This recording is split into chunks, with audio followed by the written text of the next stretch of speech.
Hello, this is Kim Caldwell with the Center for Best Practices at Share Our Strength, and I am excited to welcome you all to today's webinar. We're providing information about our National Text for Summer Meals program.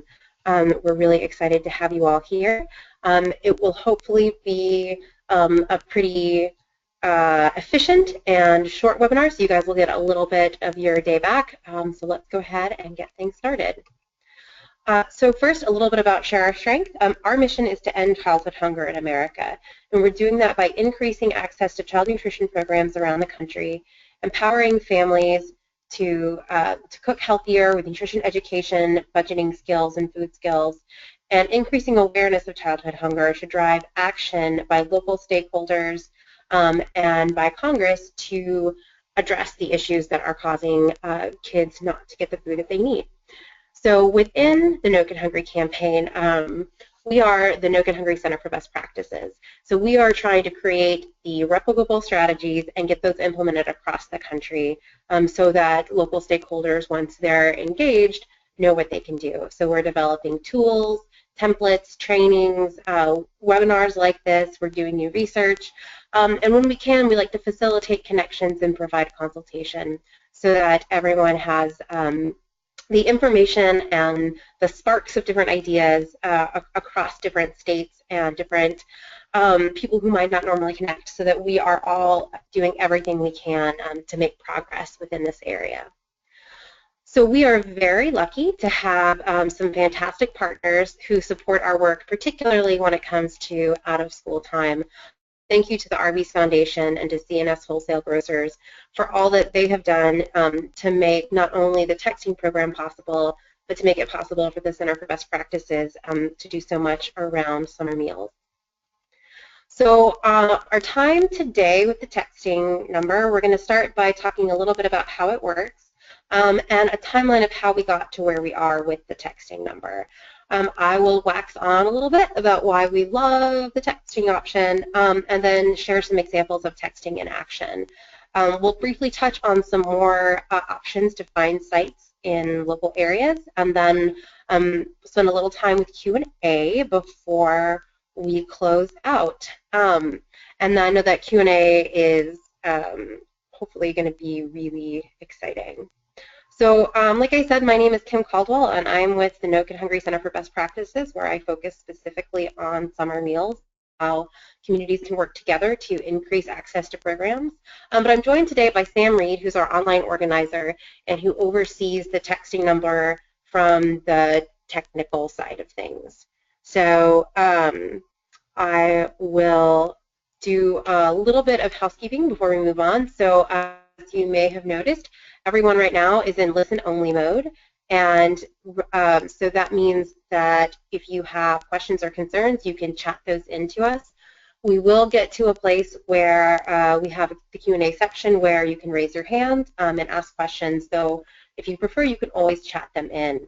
And we do that because we are recording this webinar, so it will be available after the event, and we will send that information out to all registrants through the archived event page on our website, where you'll have a PDF of the slides, as well as links to different information and contact information for speakers. So don't worry, all of this will be available to you afterwards if you just like to live in the moment. So I will go ahead and get things moving and kick it off to Sam.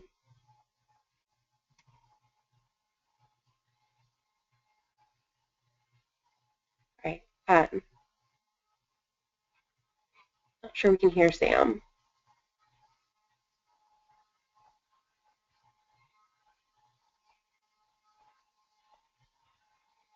Great. Sam, I think we just got vocals, so if you can maybe start over. Yep, sorry about that. We got stuck on mute. But yeah, no, glad to be here. As Kim said, I help with a lot of the kind of the technical back-end aspects of the texting program. And so how it works from the user end, so if you are someone in a community looking to find summer meals for you or your family near you, the way it works is you text our keyword, which is food, to our texting number, which is 877-877, And then it'll send you, our system will send you a text back asking for your address. You text that in, and then it'll text you back the nearest summer meal sites to you. So it's kind of a great, obviously really easy way to find what sites are near you, whether it's a teenager who's on their phone trying to find a meal or a mom looking for a place to bring her kids to grab a meal. It'll give you the 3 closest ones to you, and it works.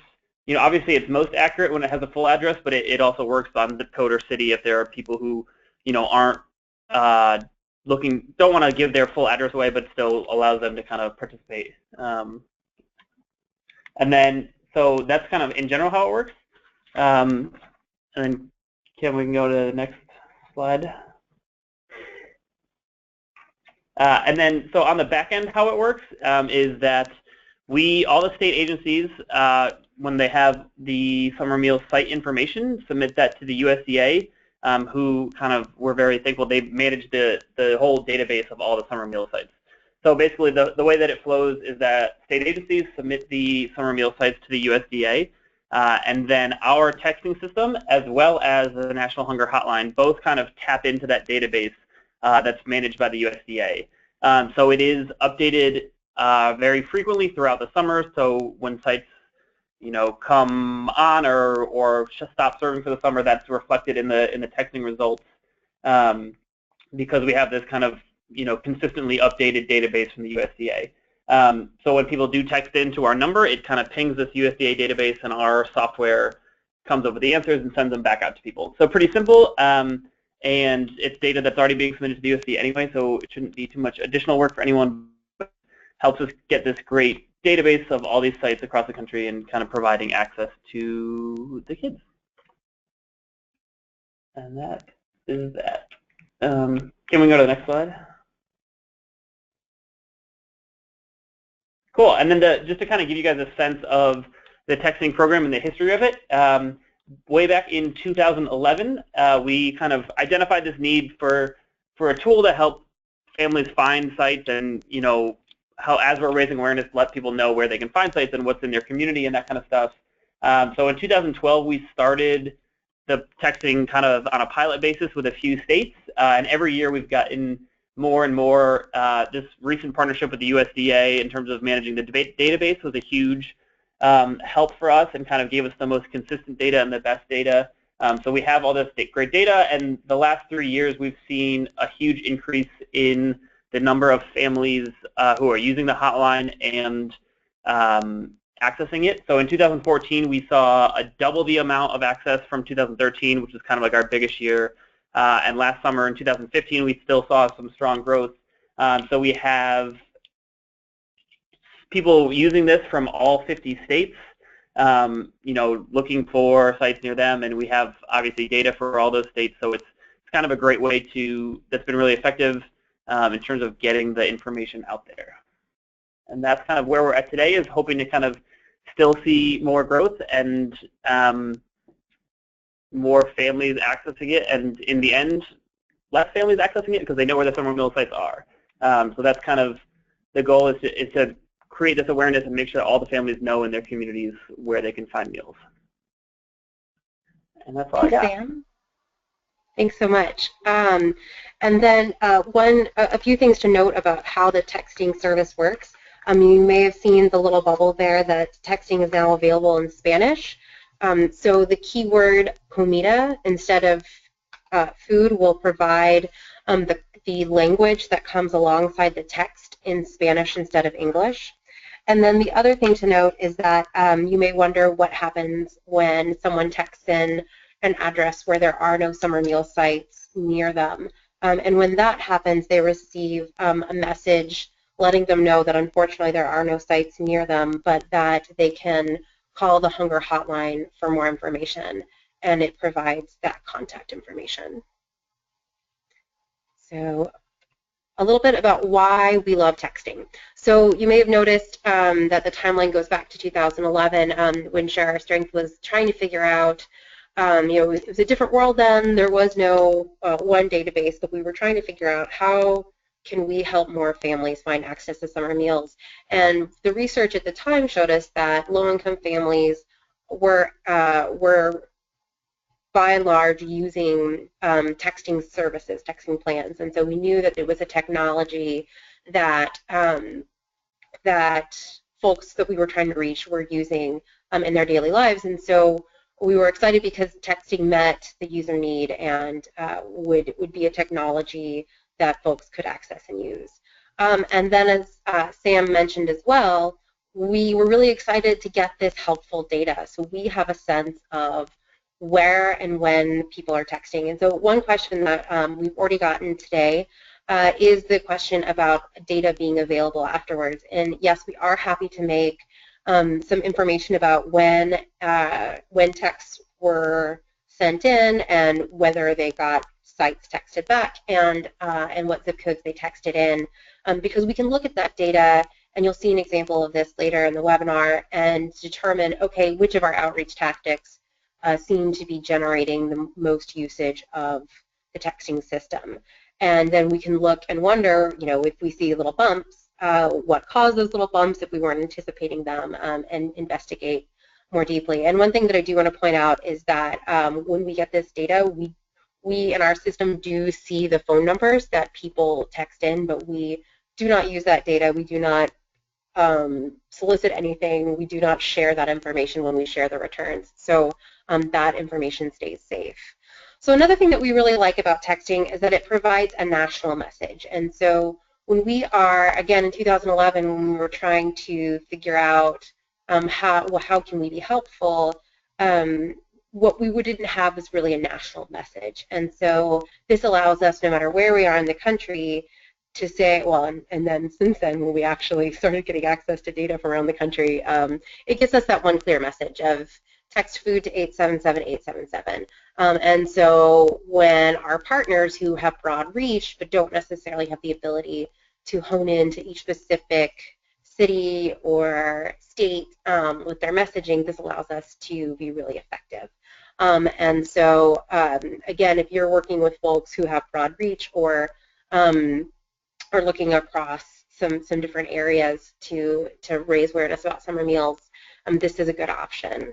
And then lastly, what I think is so critical about texting as well is that it adds to your option, it doesn't replace them. So in states where you have a great partnership with 211, or you have a long-standing hotline, or you have a really well-used state website to find summer meals, what we have seen is that as texting has gone up within these programs, the other options have gone up as well. And so it really, again, is one more good way to find out what's happening in the area versus replacing or causing anyone to have to work any harder to keep the data moving and make sure people can access summer meals. So again, I just think that's really a great thing about it, is that it's not designed to stop anyone from calling a great hotline or visiting a great website. In fact, there are some times when those are better options than the texting number. We can talk more about that too. So that's why we love it. We love it because it meets folks where they are. We can look back at what happened over the course of a summer. We can talk broadly with one message, and we can provide another option to help people access information about summer meal sites. So I did want to share a couple of examples about what texting and promoting the text number can look like when it's in action. So I'll talk about social media and a couple of state examples, but across the board, and this is not shocking, what we have found is that the more information you put the text number on, the more people will text. And so I made a very fun joke for me, comparing it to the Portlandia put a bird on it, was put text to find summer meals on it. The more things you get it on, the more it will reach people. So social media is a really great tactic for getting folks on board with the texting number. And so when you're looking at social media, the first question to ask is, who are the right messengers? Because with social media, people opt in, and so they want to hear from specific people. So, you know, we've engaged celebrities, we have worked with businesses. So celebrities, I think we had, and Sam, feel free to pop in if you remember which of the Kardashians, but we did we did in 2014 have a Kardashian share our message, which I think that alone reached 11 million impressions. We've worked with Arby's and other businesses to share messages as well. We have worked with community organizations, and then you'll see elected officials as well, because elected officials, especially when you're thinking about your congressional delegation or city council members, folks who are always running for office, they're on social media, they have ways to reach their constituents, and they're looking for ways to show that they're engaged and care about their electorate. And so often they are pushing for social media, and this can be another great opportunity for them to get the word out, because this is going to be a big summer for elections, and so folks who are running for office may be looking for more ways to be in front of their constituents. The next question to think about is finding the right medium. So we talk a lot about Twitter here, and Twitter is a really great way for this concise message and for pictures to reach folks. Again, if I try to enumerate social media options, I will not do very well, because that is Sam's territory, and maybe at the end of the webinar, Sam can talk more about some of the options that we've seen folks do things on, whether it's Instagram, Twitter. We know with Facebook, that's a big one as well. But another thing to think about is if you have budget, Facebook allows you to buy ads, and we've seen Facebook ads be really effective, as well as just sharing that message, because Facebook ads are a pretty low-cost option for reaching different demographics when you know who you're trying to reach. And so one thing to think about as well with how folks are using those ads is whether the texting message is the right one there versus sending folks to your website that's a map locator. Because if people are clicking on links, then it may be best to send a map locator, whereas if you're trying to spread the message in a way that's more visual, that's when you see the sign of the text food to 877-877 being a little more easier to latch onto visually. And so we did have in 2014 a National Text to Find Summer Meals Day to kick off our summer campaign that year. And I think this is a great option when you're looking at what is part of your summer meals kickoff strategy, to have the social media piece of it be something so visual. And what we did to make this work was we arranged the participants ahead of time. So we were, a month, 2 months in advance, getting folks to commit to being a part of this. We created that one message that would go out, and we then provided the materials to help people do it. So it was, this is the day, this is the message, and this is how and when you participate, and then we reminded folks and thanked them later for their help. So again, it's both getting the message out and then making a bigger narrative about there being a special day when people get the message out. So I wanted to talk a minute about some things that have been happening in Virginia, and we should have Eddie Oliver on the call from Virginia who can answer some questions following up as well, and I'll provide his email address in the follow-up. But much like the shape of the state of Virginia, we have seen texting go from almost nothing to one of our larger states in the texting program in the last few years. And in 2013, the state took no concerted actions to promote the texting number, and so starting in 2014, we saw texting on the rise. And there, the way that I think about it is 2014, we really started getting people in Virginia used to the idea of promoting the message. So, for example, there was a National Night Out event in Richmond where one of the speakers mentioned the event and then got to share some information about it there. They started putting information in grocery stores, including the text in what went out to schools at the end of the year, encouraging housing communities to post it, getting some Big Brothers Big Sisters organizations to share the information, and it had some local bus ads. There was also great participation from the First Lady talking about it at our kickoff events. So really getting folks used to this idea of spreading the word. And then in 2015, there were even more big avenues used to reach people with the message. So getting Food Lions to agree to put up posters, sending bookmarks to libraries across the state, and business cards to WIC offices across the state. And then there were really targeted billboards, bus ads, and radio ads that met kind of, again, the specific needs of each region. And then a cool partnership that I can explain in further detail if folks have questions during the Q&A section was working to get the text number included on the receipts of Family Dollar and Dollar General stores. So the state agency purchased that. It was a paid advertisement, but what they were able to do was then have the text to find summer meals message printed on the bottoms of receipts when folks bought items that indicated they had a child in the household, like if they bought a carton of milk. So again, figuring out what are the mechanisms across the state that you can use to continue to push that message.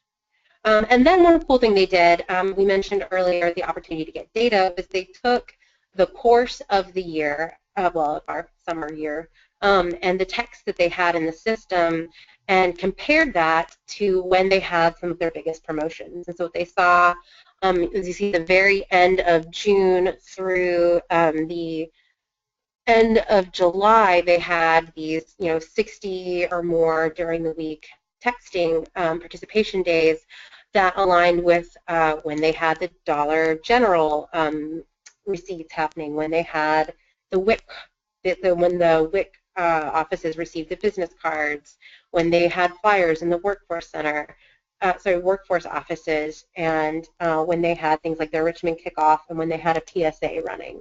And so again, looking back and seeing, okay, so not a huge bump necessarily with the food line posters, but when you get later into the month and you have these overlapping reinforcing messages across the state, that is increasing the interest in learning about the program. So a few other tactics that we like to share from what's happened within states to increase texting. Arkansas was able to, in 2014, get the texting number and other information. You'll see that's the example on the right included in electricity bills. And there they saw a 25% increase in texting. Connecticut, who has always done, our partners in Connecticut have always done an amazing job promoting summer meals. They organize what are called Blitz events, and we're happy to share the toolkit they use to plan these. But they saw an 83% increase in texting that year when they started including the text message as part of their Blitz days, and have done a really great job of garnering media hits and getting elected officials to help promote that message. Illinois in 2014 also started putting the text number on their resources, and they saw a 300% increase in texting, which was about 4,000 more texts. And there, they also started doing neighborhood canvassing, where they shared information about summer meal sites in the area and the option to help others find about more sites in their area by using the text number. And then lastly, again, Maryland, you'll see the numbers that they put forward in 2014 as far as how much literature they got out to folks. But again, first year of putting the text number on the materials, they went from, they got about 700 more texts that year compared to the year before. And so as I mentioned before, really it's about finding the mediums that folks are paying attention to and getting that out there. And I think one of the things that's really hard about Summer Meals outreach is that we aren't able to very closely tie what our outreach efforts are to changes in participation for a lot of reasons. In some states, it's because the aggregate nature in which we get the data, and then also the fact that there are so many things that affect someone's ability to participate in the program, whether it's the door being unlocked when they get to the new site, the site volunteers understanding that they are an open site has been an issue we've heard in the past, and just even there being a site in the area. But when we did research in 2013 with low-income families to find out how many parents even knew about the Summer Meals program, at that time only about 40% had heard of any sort of Summer Meals program. So, as we are changing what's happening on the ground for people to be able to access great summer meal sites, we know there's still a lot to do to make sure people know how and where to find the sites. And so texting is one more great way to do that. And just to make sure you guys know about the other big site finding options, the USDA keeps their site locator, Summer Food Rocks, everything with the National Hunger Hotline is connected through there. And then one option not as many folks know about is the Range app. So this is a free app that you can download to your smartphone. And it's really, unlike the texting number where we're trying to get end users to text in to find information, the Range app is designed to help community members, like a social worker or a police officer, or a volunteer at a community event, to help them help youth find a place to access meals. And so you can learn more at rangeapp.org. They pull from the same list of sites that we do, and it's a really cool setup where it pulls up a map and you can see the information about places that are close. And so I encourage you to look into that. So we are at the time for questions. If you have a question, you can raise your hand or you can chat that in.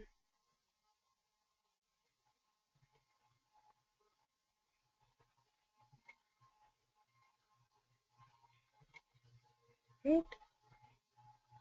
Question.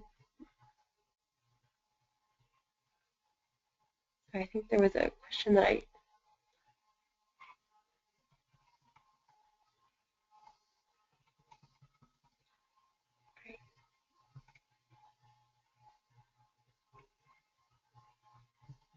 Well, we give folks a minute for questions.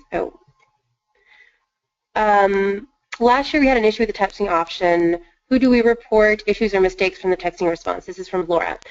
Laura, Sam is your guy. Sam, I don't know if you want to speak at all about how the system works and how it has worked over the last few years.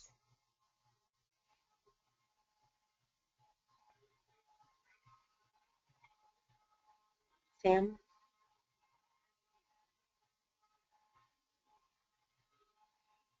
Okay. Sam may be muted still. So what we have found is that generally the system is really reliable. Last year, and I think Elizabeth Sweeting is on the call, before summer started, we had a random glitch that caused folks in DC to get information about meals in El Paso.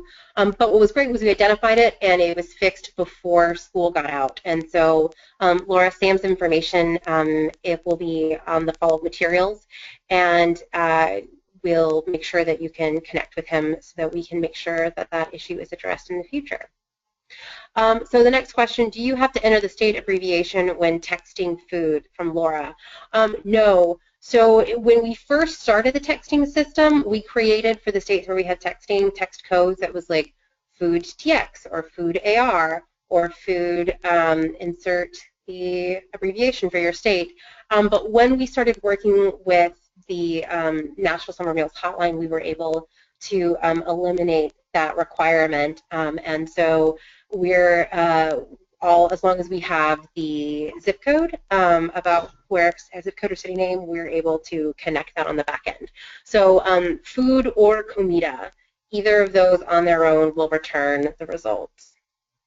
And so that also speaks to Jenny's question about whether it's beneficial to add those the state identifiers. At this point, no. We have found that it's simpler and keeps things more evergreen if you just keep it as food or comida, since we are able to sort that out on the back end. So does Sam do the Spanish translation as well? So Laura, if we had the Spanish translation done when we piloted that in Illinois. And so if anyone has recommendations for messaging, again, you can email those to me or Sam. And then Sam, hopefully you're off mute now. There's a question about rural communities and the distance from the zip code that pulls into the texting system.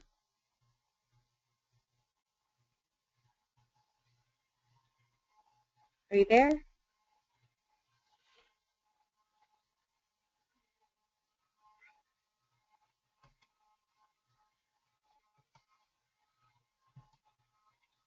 Sorry. So I don't know if HQ, I am presenting from a different location, and I hope HQ is still online. We'll see. So we'll make sure, we'll get back to that one. Sam, feel free to interrupt me if you're able to get back in there. Jenny Butcher asked if the SAFE system is available 24/7, and the answer is yes. And so the system exists year-round. It's not turned off at any point. It's just that we don't have data in there until we get data. So once states start, oh, sorry, the answer is 15 miles. Sorry to interrupt myself. So the default is set at 15 miles. And again, if you have questions or concerns for your community, I would reach out to Sam and ask, because sometimes we can make exceptions.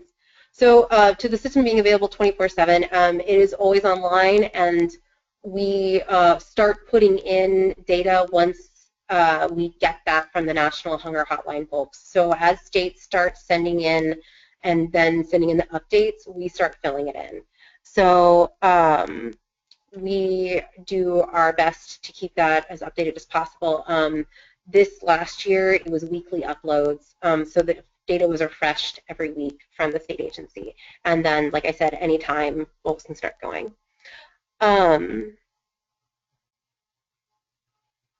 So there's a question on here from someone who's interested in getting involved to promote the program.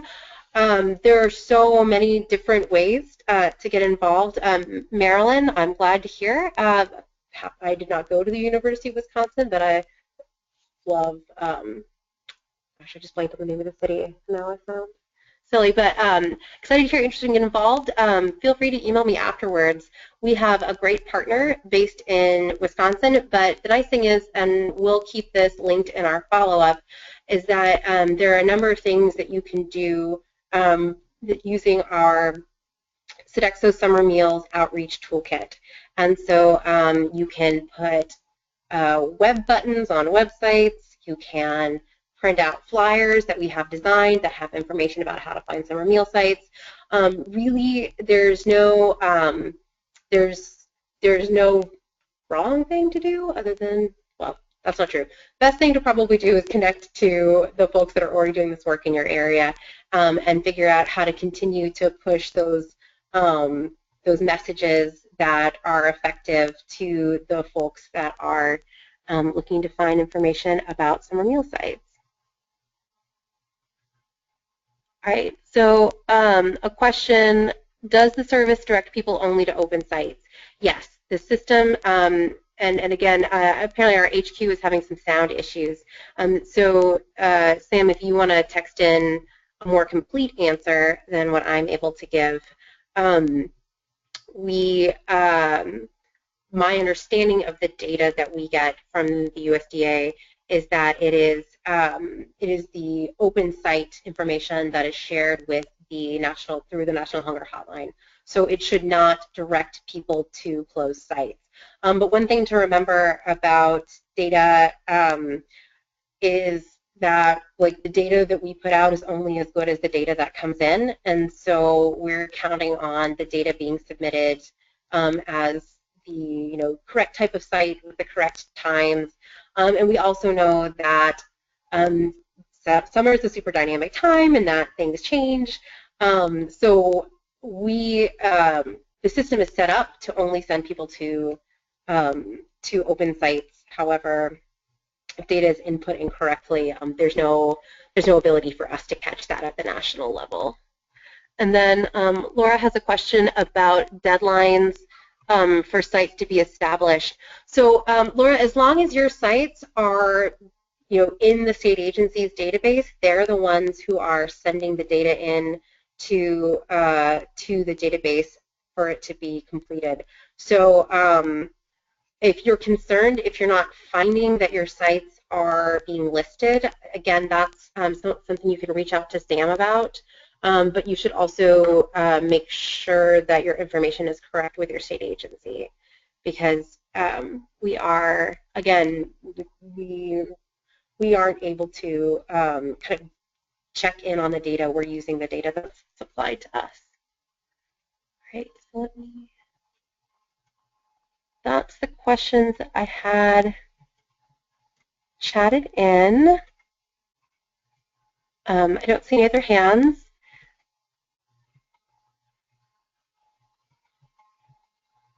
So feel free to continue to chat in questions. I will keep my eye on that. But I do want to go ahead and make sure you know about a few things we have coming up from the Center for Best Practices. The first, we're very excited in a couple weeks to host a webinar about serving meals at hospitals. So we'll have an overview from some research that's been done to find out what's happening around the country. We'll have some hospitals on who have implemented the program to talk about kind of their experience, and then recommendations and some new information about new resources that are coming out.